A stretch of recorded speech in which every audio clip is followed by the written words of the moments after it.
To Loshrine, and today we'll discuss about difference between 149 IPC and 34 IPC।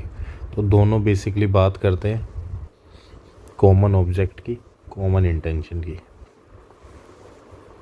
Common object और common intention को समझने के लिए सबसे पहले सेक्शन 149 एंड सेक्शन 34 को हम समझ लेते हैं। सेक्शन जो 34 है वो basically talks about action done by several person in furtherance of common intention. For example, if there are 5 persons and they have intention of killing somebody, तो इट्स ए कॉमन इंटेंशन। तो उस case में क्या होगा, उस case में जो भी 5 लोग हैं जो इन्वॉल्व हैं क्राइम में, बेसिकली जो ऑफेंस है वो कमिट्स, चाहे 2 लोगों ने किया हो, एक ने पकड़ा हो, एक ने पिस्टल जो है मान लो फॉर एग्जांपल वेपन यूज़ किया, जो पिस्टल से किल कर दिया, लेकिन जो पिस्टल है वो मान लो 1 नंबर का खिलाड़ी लेके आया था और जो डिलीवर है वो करी 2 नंबर के व्यक्ति ने। तो बेसिकली इनका जो कॉमन इंटेंशन थी वो थी किल करना एक्स को। तो फॉर एग्जांपल मर्डर किया एक्स का, तो इस केस में ऑफेंस में जो एक्टिवली कमिट किया वो तो 4 और 5 नंबर के व्यक्ति ने किया, बट बेसिकली इसमें सबका रोल है और सभी का एक कॉमन इंटेंशन था, और that is why with the influence of 34 everybody would be prosecuted under 302 IPC। ये कहता है 34। अब 149 talks about unlawful assembly।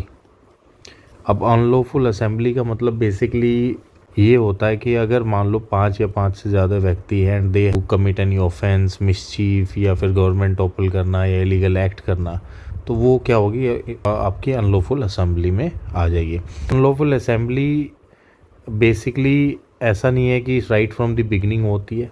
अगर मान लो कोई असेंबली हुई है and for some kind of legal purpose और for some other purposes which is not illegal, लेकिन वो असेंबल्ड होने के बाद after some time if there the focus of the assembly becomes illegal या मिसचीफ कमिट करते हैं या कोई प्रॉपर्टी डैमेज करने लगते हैं, तो it can shift from a lawful assembly to unlawful assembly. तो इसमें ये ध्यान रखने वाली चीज़ है।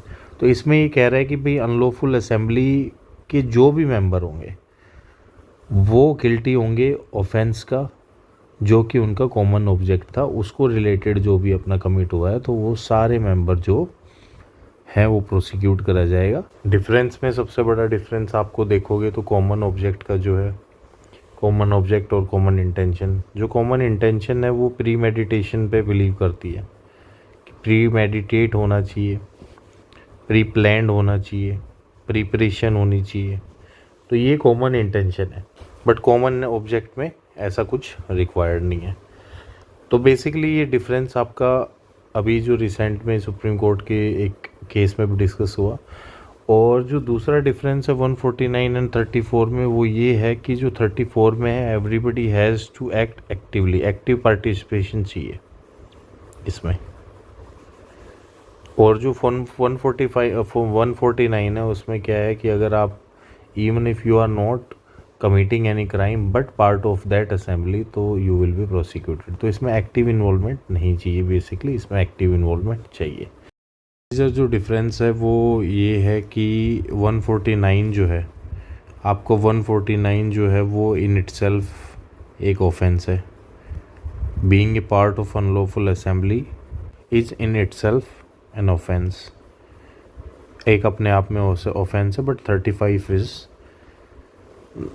Not a separate offence. तो basically 149 is a separate offence but 34 जो है वो सेपरेट ऑफेंस नहीं है। तो ये भी एक one of the major differences है।